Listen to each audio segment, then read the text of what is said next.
हे guys, good morning. So ये वाले video में हम लोग कुछ बिजनेस अपडेट्स के बारे में डिस्कस करते हैं। ये तो Q3 का सीजन तो चालू हो चुका है, Q3 FY25 का 10-15-16 कंपनीज होगा जिनका बिजनेस अपडेट्स आया है। दो चीजें I would want to tell you before I start with the individual businesses. एक है कि लाइक देखिए, मेरा काम यहाँ पे ये नहीं कि अपडेट में आपको सिर्फ नंबर बोल के छोड़ देना। मेरा काम है कि उस नंबर के पीछे का इनसाइट्स बताना, ठीक है, और फिर उस कंपनी का रिसेंटली क्या हो रहा था और उसके बाद ये जो नंबर्स आता है उसमें इससे उस स्टॉक पे क्या फर्क पड़ सकता है, बिजनेस पे क्या हो सकता है, ये सारे इनसाइट्स के बारे में मैं बात करता। बिकॉज जनरली आप अगर देखोगे कि लेट से कोई कंपनी का सेल्स 20% ग्रो किया, अगर ये एक अपडेट आता है, इससे आपको क्या समझ में आएगा? कुछ नहीं, गॉट इट। लेकिन सिंस मैं इतने बिजनेसेस को ट्रैक करता हूं, राइट, तो मुझे पता है कि होता है कि लाइक पहले कंपनी का मैनेजमेंट ने क्या कर रहा था, किस स्पेस से ग्रो कर रहा था, गाइडेंस क्या था, केपेक्स क्या थी, और उसके अनुसार लेट से जब ये 20% का नंबर आता है, is it like according to guidance, और क्या ये आउट परफॉर्म किया, क्या ये अंडर परफॉर्म किया, अच्छा है या बुरा है, गाड़ी का स्पीड घट गया कि नहीं, ये सारी चीजों के बारे में मैं डिस्कस करता हूं। इसलिए तो मैं अपडेट का वीडियो बनाता हूं। वरना क्या है, वरना तो ट्विटर में आप कोई भी आप जाओगे तो बहुत आज लोग हैं जो से फॉर एग्जांपल ऐसे करके अपडेट्स आपको देता रहता है, लेकिन उसके पीछे का मीनिंग क्या है, वो ग्रोथ रेट का मतलब क्या है, नंबर्स के पीछे का इनसाइट्स क्या है, वो मैं बताता हूं। और दूसरा चीज यही है कि यहां पे आपको कॉमन सेंसिकली बात को देखना पड़ेगा, ठीक है। मतलब यहां पे आप ऐसे सोचो कि आप एक बिजनेस को चला रहे हो, तो उस एंगल से आप देखो क्या होता है ना। लोग यहां पे आके, मैंने एक चीज ऑब्जर्व किया है, मतलब स्टॉक मार्केट में आके वो बहुत ही एकेडमिकली सोचते हैं, ठीक है। एकेडमिकली सोचते हैं मतलब से फॉर एग्जांपल जब कोई अपडेट आता है, सोचो जब कोई अपडेट आता है जिसमें लेट से फॉर एग्जांपल सिर्फ ग्रोथ का मतलब लेट से सिर्फ टॉप लाइन या सेल्स ग्रोथ का नंबर दिया है, ठीक है, तो आपको उस अपडेट पे ही एक्ट करना पड़ेगा, गॉट इट। मार्केट आपके लिए वेट नहीं करेगा कि फ्यूचर में जाके कब कंपनी अपना बैलेंस शीट निकालेगा। समझ में आ रहा है? सो बेसिकली मेरा पॉइंट यही है कि लाइक आपको एक कंपनी को देखना है कि किस डायरेक्शन में जा रहा है। अगर आपको लगता है कि कंपनी का डायरेक्शन सही है तो आपको उस स्टॉक के पीछे और पैसा लगाते जाना है, ठीक है। और अगर आपको लग रहा है कि नहीं, उसका डायरेक्शन में खराबी आ गया, मतलब उसका लेट से फॉर एग्जांपल जो गाइडेंस दिया था उससे कम रेट से ग्रो कर रहा है, केपेक्स बंद हो गया और भी बहुत सारे प्रॉब्लम्स आने लग गया, तो आप क्या करोगे? फिर आपको अगले दिन उठ के उस स्टॉक से अपने पोजीशन को काटनी है, या एटलीस्ट अब जो भी करो, काटो, पूरा काटो, आधा काटो, एटलीस्ट जोड़ो मत, गॉट इट। तो इस तरीके से आपको एक कंपनी के साथ चलना पड़ेगा। मतलब एक कंपनी नहीं, बहुत ऐसे कंपनीज होगा जिनका आपको ट्रैक करना पड़ेगा। और जैसे मैं बार बार बताता हूं कि कोई भी जगह में हो ना, आपको एक कंपनी को रिवॉर्ड करना है अगर वो आउट परफॉर्म करता है तो, अगर वो अच्छा रहता है तो। लेकिन अगर वो अच्छा नहीं रहता है और वो स्टॉक नीचे जा रहा है, तो आपका ये जिम्मेदारी नहीं है कि उसको जस्टिफाई करना। और फिर क्या ही होगा, किसको जस्टिफाई करोगे, किसको एक्सक्यूज दोगे? अंडर परफॉर्म तो फिर आप ही करने वाले हो। सो ऑन दैट नोट, और एक और बात है, ऑफ कोर्स 11 तारीख और 12 तारीख which is like next weekend को ही है, नेक्स्ट सैटरडे और संडे को है, लाइव सेशन है। तो देखिए, आपको अगर अपना स्किल सेट बनानी हो, आपको अगर जिम्मेदारी लेनी हो अपने फाइनेंसेस की, अगर आपको सेंस लाना है कि बिजनेस सेंस क्या होता है, अगर आपको मतलब समझना है कि स्टॉक मार्केट में ये मूवमेंट्स कैसे होते हैं, पैसे कहां बनता है, कहां नहीं बनता है, तो मेरा कहानी है, देखो सिंपल, मैं आपके सामने पूरा ब्लूप्रिंट बना के रखूंगा, पूरा इन्वेस्टिंग फ्रेमवर्क आपके सामने रखूंगा। वो 2 दिन आपका सिर्फ एक ही काम है, सिर्फ 2 दिन अपना थोड़ा सा टाइम निकाल के मेरे साथ आना है और पूरे सेशन में रहना है मेरे और प्रेरणा के साथ 11th एंड 12th को। And I can guarantee you 13 से सुबह से उठ के you can analyse any business on your own. मतलब वो सेंस जो मैं बात कर रहा हूं ना बार बार करके, कोई नंबर के पीछे का सेंस क्या होता है, ये जो क्रिटिकल इनसाइट्स होते हैं, है ना, यही हम आपके सामने रख देंगे, ठीक है। और उसके बाद अब कोई भी सेक्टर को ट्रैक करो, कोई भी कंपनी को ट्रैक करो, आई एम प्रीटी श्योर आप फिर मेरे को आके बोलोगे कि like sir thank you so much, आपके वजह से मेरा स्किल सेट बिल्ड हो गया। ये सेम प्रॉमिस तो मैंने फाइनेंशियल सर्विसेज का जो वर्कशॉप किया था, right, the entire financial sector पे जो वर्कशॉप किया था, राइट, कितने लोग जिनका कोई बैंकिंग का नॉलेज नहीं था, जिसका किसी का कोई बैकग्राउंड नहीं था, वो सब लोग यहाँ पे आए। और उसके बाद अब देखोगे सब अपने मतलब तरीके से banks, NBFCs, asset management company, सबको एनालाइज किए जा रहे हैं, ठीक है। सो यही है, अगले वीकेंड का सैटरडे एंड संडे है, hope to see you there. Registration details में फिर से डाल दूंगा। अब चलिए हम लोग थोड़ा बात करते हैं कि लाइक यहाँ पे कुछ बिजनेस अपडेट्स का, ठीक है। पहले हम बात करते हैं बजाज ग्रुप के दो अपडेट। बजाज फाइनेंस जो 28% से लोन बुक को ग्रो किया और बजाज हाउसिंग फाइनेंस जो 26% से ग्रो किया। अब देखो, if you don't track businesses या फिर लेट से अगर आप एक बिगिनर हो, आपको लगेगा 28% का 26% का लोन बुक का ग्रोथ इज बहुत गुड, बहुत बढ़िया, लेकिन मैं बोलूंगा नहीं। चलिए पहले बजाज हाउसिंग का बात करते हैं। सोचो आज बजाज हाउसिंग के सेक्टर में there are so many other companies like India Shelter. अब देखो ये बाकी कंपनीज का अभी तक अपडेट नहीं आया है, लेकिन पिछले कॉन कॉल में Q2 के कॉन कॉल में जो जो गाइडेंस दिया और एग्जीक्यूशन है मैं उसका बात कर रहा हूं। इंडिया शेल्टर जो 35% से ग्रो करने वाला और उसका गाइडेंस भी है कि हम लोग 35-40% से ग्रो करते रहेंगे। फिर उसके बाद एक कंपनी है होम फर्स्ट फाइनेंस, जिनका मैनेजमेंट ने बोल दिया कि हाँ भाई हम तो 30-35% के बीच में अगले 3 साल आराम से ग्रो कर लेंगे। फिर उसके बाद एक कंपनी आता है साउथ इंडिया बेस्ड एक affordable housing finance company Aptus करके, एप्टस वैल्यू हाउसिंग, जो भी आराम से बोल रहे हैं कि हम लोग 30% से ग्रो कर लेंगे। देन देयर आर कंपनीज, एक कंपनी का नाम है आधार हाउसिंग फाइनेंस, ठीक है, वो थोड़ी सी उसका साइज बड़ा है, लेकिन उसका भी मैनेजमेंट ने यही बोला है कि अगले 1-2 साल में वी कैन ग्रो अराउंड 23-24% से अपने बुक को बढ़ाएंगे। And there is another company called Aavas, जिन्होंने रिसेंटली अपना पूरा ये सॉफ्टवेयर अपग्रेडेशन वगैरह वगैरह सब किया था। इसके वजह से डिसबर्सल में थोड़ा सा मतलब प्रॉब्लम्स आ गया था, ग्रोथ में बात कर रहा हूं, लेकिन आवास का भी मैनेजमेंट ये बोल रहा है कि अभी तो ये LOS LMS सिस्टम पूरा सेट हो गया, ओराकल का फ्लेक्स क्यूब लगाया and so on so fourth, लेकिन आगे जाके हम भी 20-25% से ग्रो करेंगे। अच्छा, अब मैं ये डेटा आपको क्यों बोला बजाज हाउसिंग फाइनेंस से पहले, because Bajaj housing finance is growing at 25-26%, ठीक है। ये जो सारे कंपनीज है आपको क्या समझ में आया? There are 3-4 companies which are growing at a faster pace than Bajaj finance. ये आपका एप्टस हो गया, होम फर्स्ट और इंडिया शेल्टर, ये तीनों मुझे सबसे अच्छा लगता है। देन उसके बाद आता है तुम्हारा ये आधार और तुम्हारा आवास, ठीक है। ये जो 5 कंपनी है, they are either growing at par with Bajaj housing finance और they are growing at a faster pace than Bajaj housing finance. यहाँ पे ग्रोथ का मतलब लोन बुक का ग्रोथ का बात कर रहा हूं मैं। तो बेसिकली क्या, तो बेसिकली आज भी अगर आप देखोगे बजाज हाउसिंग फाइनेंस का इनका स्टॉक तो आई थिंक 180 से 110-100 के लेवल पे आ भी गया, लेकिन फिर भी the stock is more expensive than all the other peers. तो मेरा कहना है ये गलत बात है, ठीक है। जब IPO भी आया था, रिमेंबर आप अगर उस टाइम पे भी मेरा वीडियो देखते, मैं बार बार एक ही चीज बताता हूँ, ये सब ब्रांड वैंड का सीन हमारे दिमाग में है, ठीक है, लेकिन मार्केट को चाहिए एग्जीक्यूशन और हाई पेस ऑफ ग्रोथ। तो मार्केट ने वही देखा कि भाई तुमसे बेटर पेस से ग्रो करने वाले कितने सारे कंपनीज है और जो कि तुमसे कम प्राइस टू बुक में है।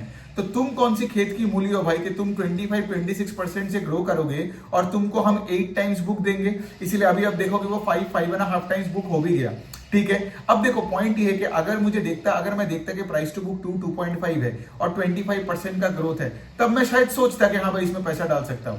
लेकिन वैसे भी जैसे मैं वो गाड़ी का रेस का बात कर रहा हूं, ठीक है, रेस में जीत कौन रहा है? India shelter, home first, Aptus, जिनका 30% के ऊपर एक रिजल्ट भी आता है और उनका गाइडेंस भी 30% के ऊपर के अभी भी है, ठीक है। और by the way housing finance space में कोई माइक्रो फाइनेंस स्पेस के जैसा कोई प्रॉब्लम नहीं हुआ। इसके एक और बात मैं आप लोगों को बता सकता हूं, हाउसिंग फाइनेंस का जो कस्टमर्स है, इवन इफ अगर वो अफोर्डेबल भी होता है ना, वो पूरा एक यूनिक सेट ऑफ कस्टमर्स होता है देन माइक्रो फाइनेंस में।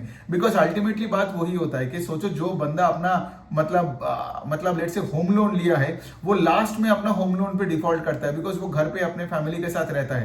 लेकिन ये जो छोटे मोटे माइक्रो फाइनेंस लोन, फिर ये जो अनसिक्योर्ड पर्सनल लोन, ये जो फिनटेक से लेने वाले जो लोन्स थे, ये सब में क्या होता है, जब भी इकोनॉमी में थोड़ा सा भी 19 से 20 होता है तो लोग सबसे पहले यहाँ पे डिफॉल्ट करते हैं, ठीक है।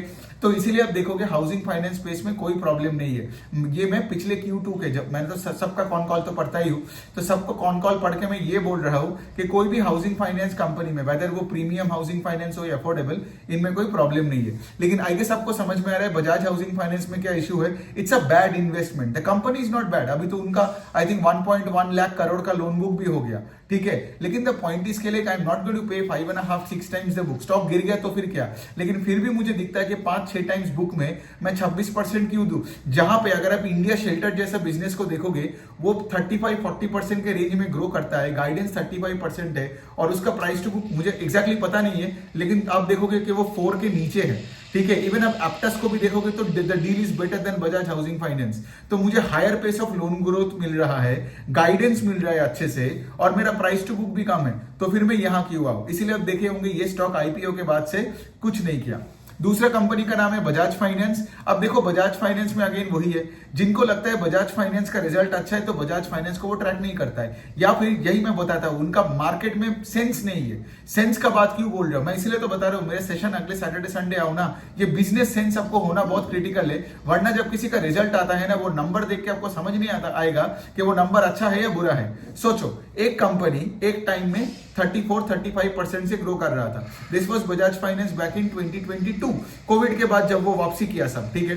तो उसके बाद मैनेजमेंट ने क्या बोलने लग गया कि भाई आगे जाके हमारा तो क्या होगा, कोविड के बाद जो ये वापसी हुआ है, फिर हायर बेस पे तो उस रेट से ग्रो नहीं कर पाएगा। और दूसरे साइड में आपने देखा होगा आरबीएल ने ये अनसिक्योर्ड लेंडिंग के पीछे कितना पीछे पड़ा है ना। आपने पेटीएम का केस देखा होगा और भी बहुत सारे, आप इवन आईसीआईसीआई बैंक को भी देखोगे जिन्होंने अपने पर्सनल लोन बुक का ग्रोथ का पेस को घटा दिया। पहले 40% से ग्रो करता था, अभी पर्सनल लोन बुक उनका 15-17% से ग्रो कर रहा है। तो बजाज फाइनेंस का भी तो अनसिक्योर्ड का एक बहुत बड़ा एक पार्ट है ना, राइट। तो बजाज फाइनेंस का मैनेजमेंट क्या बोल रहा है, राजीव जैन अभी से नहीं, पिछले 3-4-5 क्वार्टर से बोले जा रहे हैं कि हमको secured part of the book में ज्यादा फोकस करना है। अब लॉजिकली सोचो, secured part of the book जिसमें कोलैटरल होता है, अगर आप वहां पे ज्यादा लेंड कर रहे हो देन द अनसिक्योर्ड पार्ट, तो आपका तो यहाँ पे मार्जिन कॉन्ट्रैक्शन भी होगा।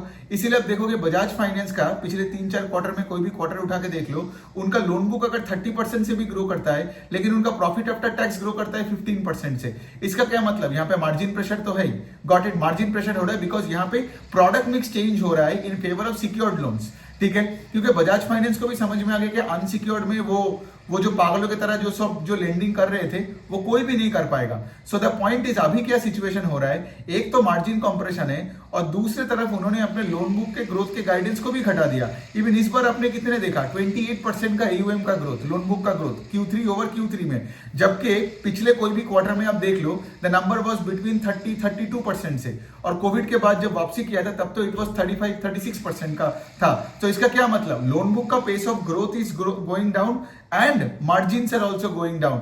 और बाय द वे, अगर आपको और भी डाउट होता है तो पिछले कॉन कॉल जाके पढ़ लो। आप लोग कॉन कॉल्स पढ़ते नहीं हो ना, इसलिए आपको समझ नहीं आता कि दुनिया किस तरफ जा रहा है। आप देखोगे मैनेजमेंट ने क्लियरली बोला कि return ratios will be under pressure. Return ratio का मतलब है रिटर्न ऑन एसेट और रिटर्न ऑन इक्विटी।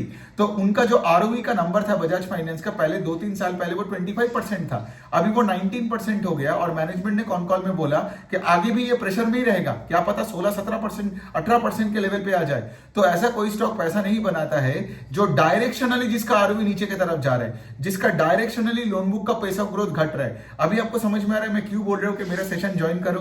क्या होगा ना, नहीं तो आपको समझ नहीं आएगा कि वो जो 28% का नंबर है, आपको देख के लग रहा है भाई क्या 28%, क्या ग्रोथ दिया है, लेकिन ये सोचो कि पहले वो 28 के ऊपर करता था। सो मार्केट देखता है डायरेक्शनली एक धंधा कहां पे जा रहा है, और यही हम आपको पूरे 2 दिन लेके पूरा दिखाने वाले हैं अगले सैटरडे एंड संडे को, तो ज्वाइन कर लेना। तो ये हो गया बजाज ग्रुप का। आपको समझ में आ रहा है कि दोनों में प्रॉब्लम क्या हो रहा है। अब ऑफ कोर्स हमें कॉन कॉल वगैरह सुनना पड़ेगा, ये सब आपका तो बिजनेस अपडेट है। फिर हम थोड़ा बैंक्स का बात करें। आप देखो बैंक्स में एक ही है, आईडीएफसी फर्स्ट बैंक का 22% का लोन बुक ग्रोथ और 28% का डिपॉजिट ग्रोथ। उनका अच्छा बात यह है कि IDFC first bank is that bank जो पूरे ये जो कुछ पिछले 1-2 साल में जब से ये वॉर ऑन डिपॉजिट हुआ है, आईडीएफसी फर्स्ट बैंक का कासा परसेंटेज उतना नहीं घटा। इवन आज भी मैं देख रहा हूं कि उनका कासा परसेंटेज इज अराउंड 45-50% के आसपास, बाकी सारे फाइनेंशियल्स का घट गया। सो लो कॉस्ट फ्रेंचाइज भी उन्होंने बहुत तगड़ा बनाया, ये अच्छी बात है। दूसरा बात यह है कि थोड़ा सा नेगेटिव यही हो गया ना उनका, आप देखोगे जिस वजह से वो स्टॉक 100 के लेवल से 60 के लेवल पे क्यों गिर गया, बिकॉज ऑफ द फैक्ट के लिए उनका जो माइक्रो फाइनेंस का जो बुक था वो फक्ट अप हो गया। एंड ऑफ कोर्स आपको तो पता ही है, ऐसा कोई माइक्रो फाइनेंस इंस्टीट्यूट है ही नहीं जो लेट से फॉर एग्जांपल आज ये पिछले 1 साल में जो प्रॉब्लम से बचा, सब प्रॉब्लम में फंसा। ठीक है, आईडीएफसी फर्स्ट बैंक का सिर्फ 5-6-7% of the book is micro finance, लेकिन उसमें डेलिंक्वेंसी बढ़ने की वजह से इनका पैड घट गया था। Profit after tax fell by 75% Q2 over Q2 में। लेकिन ऑफ कोर्स ये अपडेट में तो ये हमें पता नहीं चलेगा। और एक चीज मुझे बुरा लगता है कि जब आपको पता है कि लाइक ऑलरेडी मार्केट वो डेलिंक्वेंसीज के लेवल पे मतलब स्ट्रेस बढ़ गया, डेलिंक्वेंसीज बढ़ गया Q2 के बाद से, और जब आप Q3 का अपडेट दे रहे हो तो उसमें आप आपके एसेट क्वालिटी का नंबर देने में आपको क्या प्रॉब्लम होता है? बिकॉज क्या होता है ना, देखो अपडेट का मतलब क्या है, ठीक है, मतलब देखो जब नॉर्मल टाइम अगर लेट से उसमें एसेट क्वालिटी का प्रॉब्लम नहीं होता तब आप लोन बुक डिपॉजिट का ग्रोथ और कासा का ग्रोथ दिखा के छोड़ दो, दैट इज एब्सोल्युटली फाइन। लेकिन मतलब द पॉइंट इज जब मैनेजमेंट को भी पता है कि मार्केट में पूरा एकदम लोग अभी बैठे हुए हैं कि देखने के लिए कि भाई इनका एसेट क्वालिटी का हालत किस तरफ जा रहे हैं, और तुम एक अपडेट दे रहे हो तो अपडेट में तो वो देना चाहिए ना, बिकॉज वरना अपडेट का क्या मतलब होता है। बट चलो, मतलब ये तो मैं बाहर बैठ के जितना भी बकबक करूं, अल्टीमेटली देखो, अल्टीमेटली कॉमन सेंस अगर लोगों में कम होगा तो मैं क्या कर सकता हूं ना। बट एनी विच में तो आईडीएफसी फर्स्ट बैंक का तो वही है। और मैनेजमेंट का एक बात है, वैद्यनाथन जी ने एक चीज बताया था लास्ट कॉन कॉल में कि उनका जो ये FY25 का जो पूरा प्रॉफिट्स होगा ना, वो FY24 से ज्यादा नहीं होगा, because they had to make a lot of provisions, right, जिससे उनका प्रॉफिटेबिलिटी ग्रोथ अफेक्ट हो गया। तो अभी पॉइंट क्या है, उन्होंने पिछले कॉन कॉल में इंडायरेक्टली बता दिया कि इस साल में पिछले साल से ईपीएस में कुछ ग्रोथ नहीं आएगा, इसीलिए तो अब देखोगे स्टॉक मर गया। समझ में आ रहा है? तो मतलब क्या, शेयर होल्डर को इंक्रीमेंटली कोई वैल्यू नहीं मिलेगा तो उसका स्टॉक कैसे ऊपर जाएगा। अब ऑफ कोर्स वो एक इशू तो है ही, ठीक है, बट अगर सोचो अगर एसेट क्वालिटी और खराब होता गया, वही तो मुझे चाहिए था अपडेट में, राइट, लेकिन अगर एसेट क्वालिटी इंप्रूव होता गया सो मे बी धीरे धीरे करके फ्रॉम FY26 ओवर 25 में हमें ग्रोथ दिखाई दे। लेकिन ऑफ कोर्स अभी तो देखना पड़ेगा कि Q3 में उनका जो पीपीटी आएगा, रिजल्ट आएगा, फिर उनका इनकम स्टेटमेंट आके देखना पड़ेगा और उतना क्रेडिट कॉस्ट बढ़ा है कि नहीं, राइट। तो ये हो गया बात। दूसरा, पीएनबी का नंबर मुझे बुरा नहीं लगा, 15% का लोन बुक ग्रोथ और डिपॉजिट का ग्रोथ। पीएनबी एक ऐसा बैंक है जो 2022 के सितंबर में उनका जीएनपीए नंबर था 12% था, 12%, ठीक है, लेकिन उसको घटा घटा के अभी कुछ 4.5% में लेके आया। सो पीएनबी का आप देखोगे पिछले 2-3 साल में उन्होंने अपने पूरे लोन बुक को, मतलब अपने पूरे घर को साफ किया, ठीक है। और जब तुम घर को साफ करते हो और इंक्रीमेंटल लोन्स पे तो इमीडिएटली तो बैड एसेट्स नहीं निकल के आते हैं ना, तो क्या हुआ, पीएनबी का प्रोविजंस कम होता गया, राइट, क्रेडिट कॉस्ट बेटर होता गया और ईपीएस में उनको बहुत बूम मिला, ठीक है। ईपीएस में बूम मिल गया मतलब वही है ना कि आपके इनकम स्टेटमेंट में जितना आपका क्रेडिट कॉस्ट कम होगा, प्रोविजंस कम करना पड़ेगा। प्रोविजन सब करते हो कब, आगे का बैड लोन्स के लिए, राइट, उसको आप गेस्टिमेट करते हो आज, राइट। तो बाय द वे ये सब चीजों भी अगर आपको सीखना है तो आप मेरा वो रिकॉर्डिंग ले लो फाइनेंशियल वर्कशॉप का, देखो दोनों चीज वेबसाइट में है, राइट। अगर रिकॉर्डिंग लेना है तो फाइनेंशियल वर्कशॉप का ले लो, 2 दिन बैठो, पूरा आपका स्किल सेट बन जाएगा, ये सब फाइनेंशियल्स का एनालाइज करने में प्रॉब्लम नहीं होगा। और जो नॉन फाइनेंशियल स्पेस है, जो इन्वेस्टिंग चेकलिस्ट है, उसका तो अगले वीकेंड तक रजिस्टर कर लेना। सो बेसिकली पीएनबी का भी वही सीन है, मतलब इन अ वे के लाइक उनका एसेट क्वालिटी बेटर हुआ है। द सरप्राइजिंग थिंग वाज के लोन बुक का पेस ऑफ ग्रोथ बढ़ा, बिकॉज पीएनबी को जब से मैं ट्रैक करता हूं उनका वही सिंगल डिजिट में लोन बुक ग्रोथ होता है, लेकिन इस बार मैंने देखा कि 15% से लोन बुक, इवन 15% से डिपॉजिट का बुक भी ग्रो किया। So it's a good thing that PNB can also grow deposit eight 15%, not bad. एक और बैंक है जो मुझे अच्छा लगता है पीएसयू कैटेगरी में, वो है कि bank of Maharashtra. Bank of Maharashtra एक ऐसा बैंक है जिनका आरओई का नंबर स्टेडली इंप्रूव होते जा रहे हैं, आरओए का नंबर स्टेडली इंप्रूव होते जा रहे हैं। मतलब मैं सिर्फ एक क्वार्टर का बात नहीं कर रहा हूं, पिछले 2-3 साल से जब से मैं बैंक ऑफ महाराष्ट्र को ट्रैक करता हूं, मैं देख रहा हूं कि bank is doing all the right things, asset quality अच्छा है। बैंक ऑफ महाराष्ट्र का इस बार भी नंबर अच्छा ही है, मतलब इनका अपडेट में भी आई थिंक इनका लोन बुक भी कुछ 20-21% से ग्रो किया। इनका डिपॉजिट का growth was 13%, which was a tad disappointing, because वही है ना कि अगर आपका लोन बुक का ग्रोथ डिपॉजिट का बुक के ग्रोथ से बहुत ज्यादा होता है तो यहाँ पे कभी कभार अल्टीमेटली जाके आप उस लोन बुक को उस रेट से ग्रो नहीं कर पाओगे, because at the end of the day अगर आपको डिपॉजिट नहीं मिल रहा है तो आप कौन से पैसे लेके आप लेट से लेंड करोगे, है ना। सो वही वाला पॉइंट है, ये हो गया। तो चलो ये हो गया पूरा फाइनेंशियल्स का। अब थोड़ा नॉन फाइनेंशियल्स का बात करते हैं। ऑटो में आप देखोगे कि मारुति का जो दिसंबर का डेटा आया है उसमें आप देखोगे there is a 30% rise in volumes, मतलब मारुति जैसे कंपनी में 30% का ग्रोथ मिल रहा है सिर्फ वॉल्यूम्स में, कार्स में, ठीक है। जितना भी गाड़ी बेचता है, ये मिनी, कॉम्पैक्ट, सेडान, यूवी सब मिला के, एक्सपोर्ट, डोमेस्टिक मार्केट मिला के बोल रहा हूं। लेकिन यहाँ पे एक रीजन है, ठीक है, ऑटो सेक्टर में क्या हो रहा था आपको थोड़ा कहानी पता चलना चाहिए, ठीक है, वरना ये 30% का नंबर सेंस नहीं बनेगा। आप सोचो क्या हो रहा था, कोविड के बाद क्या हो रहा था, हमारे देश क्या पूरा दुनिया में एक सेमीकंडक्टर का क्राइसिस हुआ था। उसके बाद क्या हुआ था, उस टाइम पे गाड़ी का डिमांड बहुत बढ़ गया था और सबका वेट टाइम बढ़ गया था, ये सबको याद होगा। लेकिन गाड़ी का सप्लाई नहीं था ना, बिकॉज सेमीकंडक्टर से बढ़ नहीं रहा था। उस टाइम पे क्या हुआ था, सारे गाड़ियों को कंपनीज ने क्या किया, वर्ल्ड वाइड किया, इंडिया में भी हुआ, बाहर भी हुआ, सबने अपने गाड़ी का भाव बढ़ा दिया, because when demand is more than supply prices go up, right. Basic वही डिमांड सप्लाई का जो इकोनॉमिक्स का तो चार्ट है। सो बेसिकली क्या है, उस टाइम से वो हुआ। लेकिन क्या हुआ, धीरे धीरे करके सेमीकंडक्टर का सिचुएशन चला गया, धीरे धीरे करके सप्लाई भी बढ़ता गया, राइट। और इसीलिए क्या हुआ, कुछ महीनों पहले में धीरे धीरे करके supply greater than demand scenario में आ गया। अब how do you know when supply is more than demand, जब जब लेट से फॉर एग्जांपल जब आप देखो ये गाड़ी वाले क्या करते हैं, अपना माल डीलर को बेचते हैं। डीलर आपको मेरे को, जैसे आप डीलर के दुकान में जाओगे, वो आप मतलब आप उनसे खरीद के गाड़ी लेके निकल जाओगे शोरूम से। लेकिन द पॉइंट इज, जब डीलर का इन्वेंटरी बढ़ने लगता है तब प्रॉब्लम आती है ना। तो यहाँ पे वही हो रहा है, जब डीलर का इन्वेंटरी बढ़ते जाता है तब जाके डीलर एक गाड़ी पे डिस्काउंट देता है, मारुति भी डिस्काउंट देता है, तो ओईएम के लेवल पे, डीलर के लेवल पे डिस्काउंट देने लगता है। तो सोचो जब ये फेस्टिव पीरियड आया, ठीक है, ये फेस्टिव पीरियड में बहुत हाई डिस्काउंट चल रहा था। जो प्राइसेस बढ़ा था उस टाइम पे सेमीकंडक्टर का, वो सप्लाई के बंद होने के, बंद नहीं मतलब सेमीकंडक्टर जब सप्लाई कम हो गया था, उसके बाद जब प्राइसेस बढ़ा था, prices started to come down because अभी हेवी डिस्काउंट्स देने लग गया। फिर उसके साथ फेस्टिव पीरियड आ गया ना, राइट। इसलिए क्या हुआ, डीलर लोगों अभी क्या कर रहा है, अपना पूरे इन्वेंटरी साफ कर रहा है, ठीक है। इसी वजह से आपको वॉल्यूम ग्रोथ दिखा। लेकिन दूसरे साइड में एक और कंपनी है कार्ट ट्रेड करके, आप उसके बारे में पढ़ सकते हो। आप देखोगे कार्ट ट्रेड का नंबर्स भी बहुत अच्छा आने लग गया पिछले 6-8 महीने में। मतलब मैं स्टॉक रिटर्न का बात नहीं कर रहा हूं, मैं इसका बात कर रहा हूं, रिजल्ट्स का बात कर रहा हूं। कार्ट ट्रेड में क्या हुआ, अब सोचो, कार्ट ट्रेड में जाके ये गाड़ी के लोग, डीलर के लोग ऐड देते हैं ना, करेक्ट। कि अगर अब सोचो वो लोग ऐड कब ज्यादा देगा, ऐड वो लोग तभी देगा ना जब उनको इन्वेंटरी खाली करना है, जब उनको प्रेशर आ रहा है बेचने का, गॉट इट। ऐड वो लोग कम देगा जब गाड़ी का डिमांड बहुत हाई है।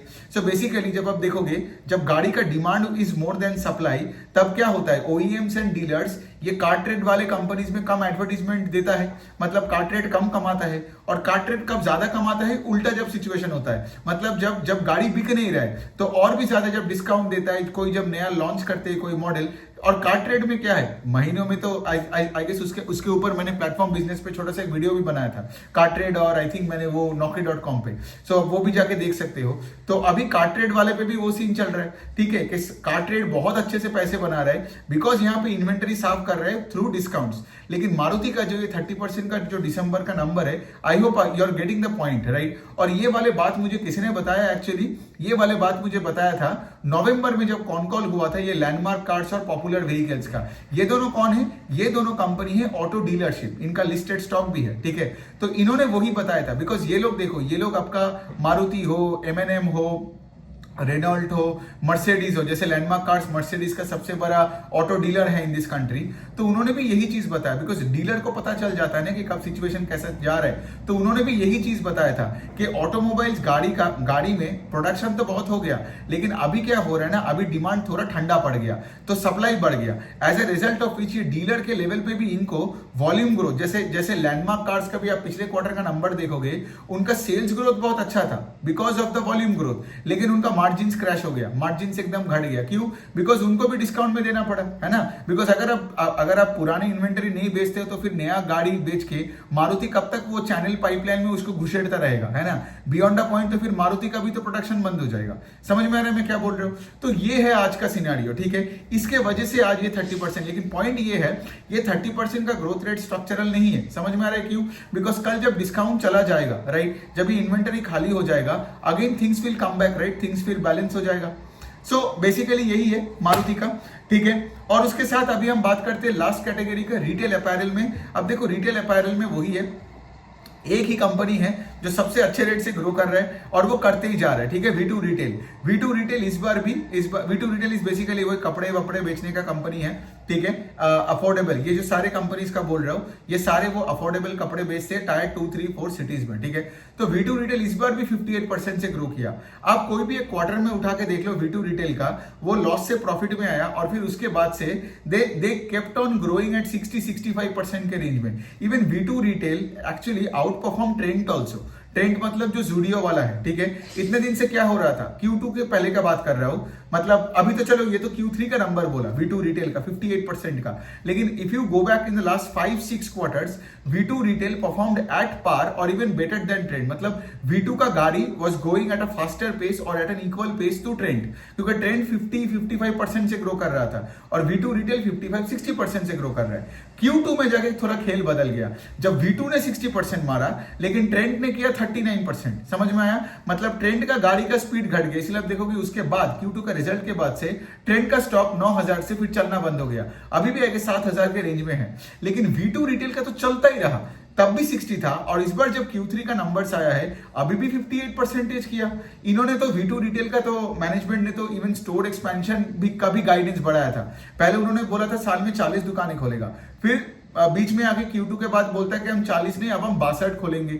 लेकिन इस Q3 के बाद जितना नंबर ऑफ वो दुकानें खोले हैं, they are absolutely moving in the right direction. तो जो बोला है वही कर रहे हैं, समझ में आ रहा है। इसीलिए तो मेरा ये वीडियोस में समझ में आ रहा है, मैं क्यों ऐसे करके बोलता हूं, ताकि आपको पूरा पिक्चर समझ में आए, rather than just giving you a number कि इसका रिजल्ट ये है, उसका रिजल्ट वो है, उससे कोई मतलब नहीं होता है। बट एनीवेज में सो बेसिकली बात यही पे है कि अभी V2 रिटेल जो गाइड किया, गाइडेंस बढ़ाया, उसको भी डिलीवर कर रहा है 58% से। अभी उनका जो दो कॉम्पिटिटर जिनका Q3 का अपडेट आया वो सुन लो। एक हो गया आपका V-Mart, ठीक है, V-Mart में कितना है 17% का ग्रोथ, 17। और तीसरा है आपका स्टाइल बाजार या बाजार स्टाइल वॉटेवर, वो जो कैलकाटा बेस्ड है, ठीक है, उसका कितना आया 24% आया। तो यहाँ पे V2, V-Mart और आपका है स्टाइल बाजार। एक और एग्जांपल लेके मैं बोल सकता हूं, वो है कि आपका डीमार्ट, ठीक है, डीमार्ट ने कितना किया, अगेन 17% के आसपास। ऑल्दो आप बोल सकते हो डीमार्ट में वो ग्रोसरी, FMCG, वो सारे सेगमेंट्स है, ठीक है। लेकिन यहां पे आप एक चीज ऑब्जर्व कर रहे हो, जो लोग भी ये अपैरल, क्योंकि डीमार्ट में भी जनरल मर्चेंडाइज में अपैरल बेचते हैं, ठीक है, इसलिए मैं डीमार्ट को भी यहां पे जोड़ के दिखा दिया। देखो at the end of the day मैं यही बोल रहा हूं, अगर ये रेस है तो यहां पे आपको पता है रेस में जो पहला गाड़ी है वो 60% से ग्रो करते ही जा रहा है, V2 रिटेल, ठीक है। और दूसरे साइड में आप देखोगे कंपनीज, बाकी के कंपनीज किस रेट से ग्रो कर रहे हैं, बिटवीन 17 एंड 24, राइट। अब हमें देखना है कि ट्रेंड क्या करता है, ठीक है। अब यही तो मजा है, बिकॉज अगर trend, let's say for example trend का भी रिजल्ट खराब आता है, टोटल मार्केट में अटेंशन चला जाएगा सिर्फ V2 में, समझ में आ रहा है। क्योंकि अगर लेट्स से ट्रेंड इस बार 30-25% करता है तो यही मैं बोल रहा हूं, कुछ लोगों को देख के लगेगा भाई ट्रेंड 30 किया बहुत अच्छा है, नहीं, बिकॉज लोग अभी भी ट्रेंड पे कुछ लोग बैठे हैं जो 60% का ग्रोथ उम्मीद करके बैठा है। तो अगर 60% का इंजन 30% करता है, मतलब गाड़ी का स्पीड आधा हो गया, ठीक है, आधा होकर 30 km/h हो गया, मतलब जो 60 km/h पे जो लोग बैठे थे वो सब वो स्टॉक बेच के निकल जाएगा। फिर आपको लगेगा अरे 30% से तो ग्रो कर रहा है, फिर भी सारा स्टॉक यहां से आधा क्यों हो गया। यही है, इसीलिए मैं बता रहा हूं ना, एकेडमिक सेंस नहीं, हमें कॉमन सेंसिकली मार्केट को समझना है और उस तरीके से अब हमें अपने पोर्टफोलियो को बनानी है। तो वो सेशन में ना मैं अपना पोर्टफोलियो भी पूरा दिखाऊंगा, ताकि आपको ये समझ आए कि मैं कैसे अपने पोर्टफोलियो को बनाता हूं। तो पूरा पोर्टफोलियो एलोकेशन स्किल्स भी आप सीख जाओगे अगले वीकेंड के वर्कशॉप पे। सो एनी विच वे, तो यहां पे भी आप देख सकते हो एक चीज, डीमार्ट के बारे में एक चीज मैं बता सकता हूं, इतना हाई पी में 15-17% का ग्रोथ में स्टॉक तो कहीं नहीं जाएगा। दूसरा पॉइंट ये प्रॉब्लम है डीमार्ट का, तो सोचो डीमार्ट का भी वही सीन है कि उनका जो हाई वैल्यू, जो मतलब हाई वैल्यू मार्जिन जो प्रोडक्ट्स आइटम्स था, हाई मार्जिन वाला जनरल मतलब मर्चेंडाइज, मतलब कपड़े, जूते, बर्तन एंड ऑल दैट, राइट। यहां पे उनका को मतलब ये जो इन्फ्लेशन के बाद प्रॉब्लम क्या हुआ, यहाँ पे वॉल्यूम्स इफेक्ट हो गया, और उनका जो लो मार्जिन जो प्रोडक्ट है, हाई वॉल्यूम लो मार्जिन, मतलब ये आपका जो ये बोलो ना grocery, FMCG food and FMCG non food, ठीक है, ये सब टॉयलेटरी, साबुन, शैम्पू एंड ग्रोसरी दूसरों का माल बेचता है ना, तो यहां पे वॉल्यूम ग्रोथ है, लेकिन यहां पे उतना मार्जिन एक्सपेंशन नहीं हो रहा है। तो अल्टीमेटली बात यही पे आता है, जो बजाज फाइनेंस का हो रहा है ना, बजाज फाइनेंस, देखो अब वही वाला पॉइंट मैं आपको सिखा रहा हूं कि दोनों स्ट्रक्चर को कैसे देखे जाए, ठीक है। बजाज फाइनेंस और डीमार्ट में सेम खेल हो रहा है, ठीक है, दोनों का प्रोडक्ट मिक्स चेंज हो रहा है अनफेवरेबल जगह में। मतलब बजाज फाइनेंस में मार्जिन कॉन्ट्रैक्शन हो रहा है बिकॉज वो ज्यादा secured part of the book में फोकस कर रहे हैं, और यहां पे डीमार्ट पे भी मार्जिन में थोड़ा बहुत कॉन्ट्रैक्शन आ ही रहा है, मतलब पिछले 2-3 साल से मार्जिन कॉम्प्रेशन में ही है, बिकॉज इनका जो हाई मार्जिन सेगमेंट है जनरल मर्चेंडाइज का, वहां पे उतना ग्रोथ नहीं है जितना इनका वो FMCG सेगमेंट में है, which is a high volume and a low margin game.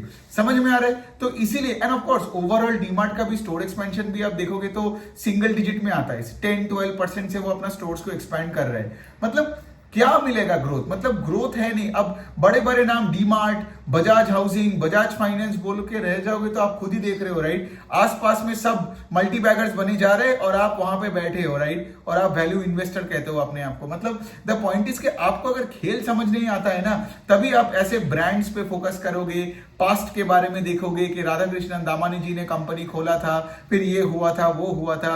अरे बाजार पास्ट के बारे में नहीं देखता है। मतलब मैं यही बोलने का कोशिश करता हूं, आप अगर V2 रिटेल का भी पास देखोगे तो वो स्टॉक कभी नहीं लेते, राइट। लेकिन देखोगे धीरे धीरे करके over a period of time वो जितना अच्छा करेगा, तभी तो आप जाके इन द फ्यूचर बोलोगे पास देख के V2 का मैनेजमेंट कितना सही है। क्या पता उस पे लोग बुक्स लिखे आज 10 साल बाद, अगर वो उस तरीके का परफॉर्म करे तो। लेकिन जब वो परफॉर्म कर रहा है तब तो आपको ट्रैक करके, ट्रस्ट करके कंपनी के साथ आगे बढ़ना है ना। तब आप अगर पुराने हिस्ट्री ज्योग्राफी पढ़ते रहते हो, जैसे बजाज फाइनेंस, ये डी-मार्ट, एशियन पेंट, जिसका सेल्स 8-10% से घटते जा रहे हैं, ठीक है, मतलब क्या पैसा बनेगा फिर। तो यही है पूरा आज का ये वाले वीडियो में बिजनेस अपडेट। ऐसे तो मैं करता ही रहूंगा। एक और बात आपको अपडेट देना है, जैसे कि सेशन चालू होगा अगले सैटरडे से सुबह 10 बजे आपको वेबसाइट में आना पड़ेगा। आई वुड से 10-15 मिनट पहले आ जाओ, 9:45 के और 10 के बीच में आ जाओ। लॉगिन आपको वेबसाइट के थ्रू से ही करना पड़ेगा। ऑन डॉट 10 o'clock प्रेरणा और मैं अपना सेशन चालू करने वाले हैं, ठीक है। और आप सबको रिकॉर्डिंग मिलेगा फॉर द नेक्स्ट 365 डेज, ठीक है।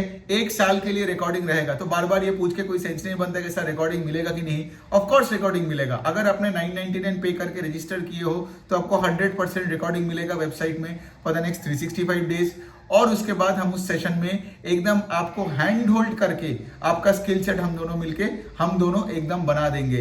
बिकॉज देखो बात यही पे आता है, अगर आपको सही में सीखना है ना, और आपको आपको अगर कंटेंट क्रिएट करना हो, पोर्टफोलियो मैनेज करना हो, आगे जाके इस फील्ड में कुछ बड़ा कुछ करना हो, इस फील्ड को रिलेटेड कोई जॉब आपको मिलना हो, कोई भी चीज में जो बेसिक, जो मेन एजुकेशन है वो हम आप पे इंपार्ट कर देंगे। फिर उसके बाद क्या होगा, आप कहीं भी जाओगे ना, you will behave like a learned human being. आप हजारों बिजनेसेस के बारे में बात कर पाओगे, मौके ढूंढ पाओगे, सेलिंग स्किल्स मैं आपको सिखाऊंगा।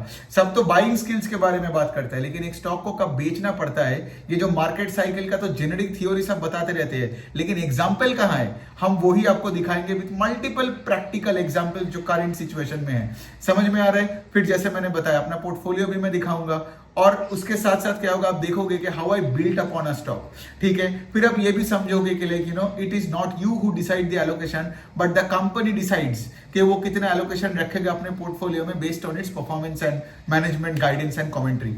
सो बहुत मजा आने वाला है। आपका अगर कोई डाउट होता है तो ऑफकोर्स आप मुझे प्रेरणा को मैसेज करो, कमेंट सेक्शन में DM करो, we will always reach back up to you. And of course companies को ट्रैक करते रहो, पढ़ते रहो। एंड ऑफकोर्स जहां पे आपको लगेगा कि लाइक जैसे मैं ये सब वीडियोस क्यों बनाता हूं, to give you an idea कि कहां पे क्या प्रॉब्लम हो रहा है, got it, so that you just don't look at the number and think like okay 25% is great और 30% इज ऑसम या 10% इज बैड, राइट। बिकॉज जब कोई नंबर्स आता है तो कंपनी का काम ये नहीं होता है कि वो पास्ट आपको फिर से रिमाइंड कर दे, वो मेरा काम है आपको कि देखो किस तरीके से जा रहा था, अभी डायरेक्शन देखो चेंज हुआ है कि नहीं, अच्छे या बुरे की तरफ। और स्टॉक मार्केट में उस कंपनी का जो स्टॉक है वो ऊपर या नीचे जाता है उसी एंगल से। So any which way, thank you for watching.